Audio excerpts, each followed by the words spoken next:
Hello, hello! So, ayun na nga, no, dahil mayabang tayo pero wala tayong salapi.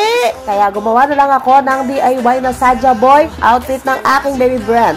Ayan.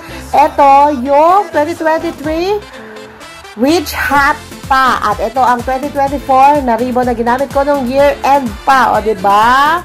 Nakakamura na tayo, no? Tapos, ayan, gumipit ako ng bilog mula sa murang karton na itim. At inilagay ko sa tuktok, idinikit ko lang yan. Tapos, ang ginawa ko ay ginupit ko ang ribbon na luma para maging dalawa siya. Ayan. Tapos, idinikit ko lang din doon sa dulo ng hat. Tapos, eto na ang finished product ng ating lumang hat. Yun lang. Thank you. Bye-bye.